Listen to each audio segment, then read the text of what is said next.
നമസ്കാരം. ഇന്ന് ഞാനൊരു കർക്കിടകം സ്പെഷ്യൽ അരിയുണ്ടയാണ് ഉണ്ടാക്കുന്നത്. വെറും 3 സാധനങ്ങൾ മാത്രം മതി. ഏറ്റവും ചിലവ് കുറഞ്ഞ രീതിയിൽ ഉണ്ടാക്കുന്ന പഴയകാല പലഹാരമായത്. ഇവിടെ ഞാൻ ഒരു 1.25 ഗ്ലാസ് അരി കഴുകിയിട്ട് ചെറുതായിട്ട് വെള്ളം ആറ്റിയെടുത്തിട്ടുണ്ട്. ഏത് തരം പുഴുങ്ങലരി ഉപയോഗിക്കാറുണ്ട്. ഞാനിവിടെ മട്ട അരിയാണ് കഴുകിയിട്ട് വെച്ചിട്ടുള്ളത്. ഞാൻ വറക്കാൻ ഒരു പാൻ ഇവിടെ അടുപ്പത്ത് വെച്ചിട്ടുണ്ട്. ചൂടാകുമ്പോൾ ഈ അരി ചേർത്ത് കൊടുക്കുക. നന്നായിട്ട് ചൂടാകണം. പാത്രം നന്നായി ചൂടായി വന്നിട്ടുണ്ട്. ഇവിടെ അരി ഇട്ട് കൊടുക്കുക.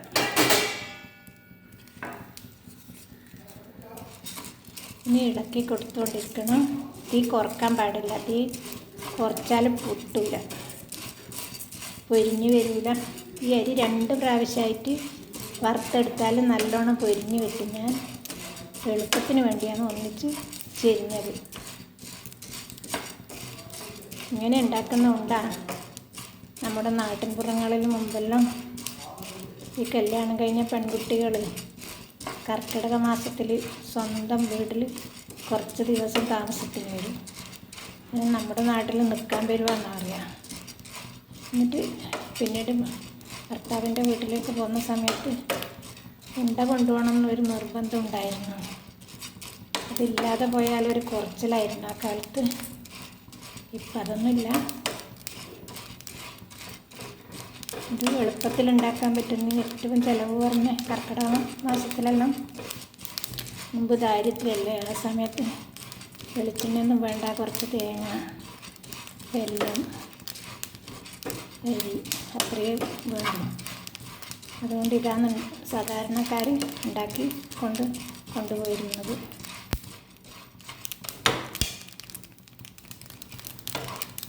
പൊട്ടി വരുന്നുണ്ട്. തീ കുറച്ചാലിങ്ങനെ പൊട്ടി കിട്ടൂല, പൊരിയൂല. പൊരിഞ്ഞാലാണ് ടേസ്റ്റ് ഉണ്ടായത്. കൊണ്ടൊക്കെ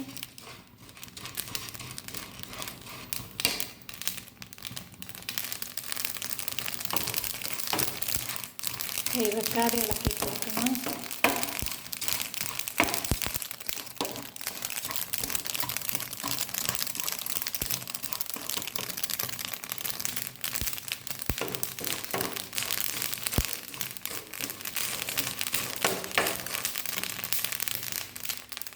ഇത് നന്നായി വറുത്ത് എല്ലാം തന്നെ പൊരിഞ്ഞ് വന്നിട്ടുണ്ട്. ഇനി സ്റ്റവ് ഓഫ് ചെയ്യാം. വേറൊരു പാത്രത്തിലേക്ക് മാറ്റി കൊടുക്കുക. തണുക്കാൻ സ്റ്റവ് ഓഫ് ചെയ്തിട്ടും പൊരിയും വെച്ചേട്ടാ.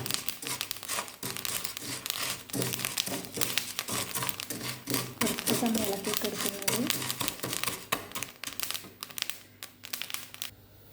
അരി തണുക്കുന്ന സമയം തേങ്ങ ചിരകിയെടുക്കാം. ഈ ഉരലിലെല്ലാം പൊടിച്ചെടുക്കുന്ന സമയത്ത് ചൂടോടെ ഉരലിൽ ചെരിഞ്ഞ് പൊടിക്കുകയായിരുന്നു. മിക്സിയിലായതുകൊണ്ട് കുറച്ച് തണുക്കണം. അപ്പോഴേക്കും തേങ്ങ ചിരകിയെടുക്കുക. ഇതിന് ഒരു തേങ്ങ തികച്ചും ആവശ്യമില്ല. തേങ്ങേൻ്റെ പാലിലാണിത് ഉരുട്ടിയെടുക്കാൻ പറ്റുക. തേങ്ങ ചിരകുമ്പോഴേക്കും ഇത് തണുത്തു. ഇനി ഇത് മിക്സിയുടെ ജാറിലിട്ട് പൊടിച്ചെടുക്കാം. മിക്സിയുടെ വലിയ ജാറിലാണ് ഞാൻ വറുത്ത അരി ചേർത്തിട്ടുള്ളത്. അതിൽ കുറച്ച് ഉപ്പ്, അരിക്കാവശ്യമുള്ള കുറച്ച് ഉപ്പ്, പിന്നെ വലിയ ഒരു 7 ഏലക്കായ ചേർക്കുന്നുണ്ട്. എന്നിട്ട് പുട്ടുപൊടിയില്ലേ, ആ രീതിയിലാണ് പൊടിച്ചെടുക്കേണ്ടത്.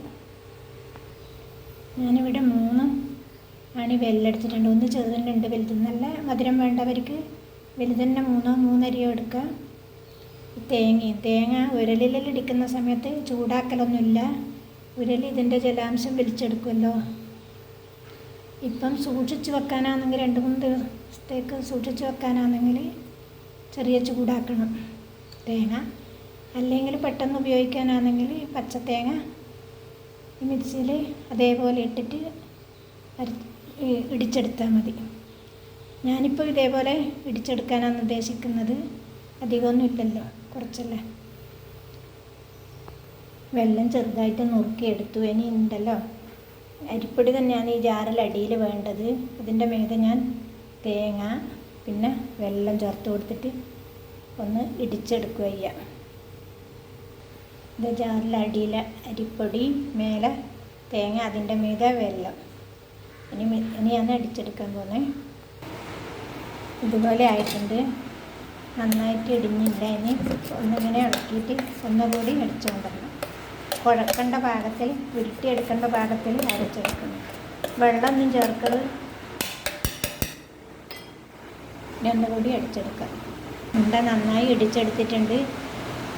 ആവശ്യമുള്ളവർക്ക് നെയ്യൊക്കെ ചേർത്ത് കൊടുക്കാം. ഞാനിത് പണ്ട് കാലത്ത് ഉണ്ടാക്കുന്ന അതേ രീതിയിലായതുകൊണ്ടാണ് നെയ്യൊന്നും ചേർക്കാണ്ട് ഇടിച്ചെടുത്തത്. ഇനി പാത്രത്തിലേക്ക് മാറ്റി കൊടുക്കാം. പാത്രത്തിലേക്ക് മാറ്റിയതിന് ഉരുട്ടിയെടുക്കണം. ഒരു ഉണ്ടയായിട്ടാണ് ഉരുട്ടിയെടുക്കുന്നത്. ഉണ്ട ഉരുട്ടാൻ ശ്രമിക്കുന്നുണ്ട്. നമ്മുടെ ഉണ്ട ഇവിടെ റെഡിയായി. ഒരുണ്ട അത്ര വലിയ ഉണ്ടക്കൊന്നും ഉണ്ടായിട്ടില്ല. ഇത്രപ്പൊടി മധുരമൊക്കെ നല്ല പാകത്തിനുണ്ട്. എല്ലാവരും കുട്ടികൾക്കെല്ലാം ഇങ്ങനെ ഉണ്ടാക്കി കൊടുക്കുക. ബിസ്ക്കറ്റിന് പകരം ഉണ്ടാക്കി കൊടുക്കുക. എളുപ്പത്തിൽ ഉണ്ടാക്കാം.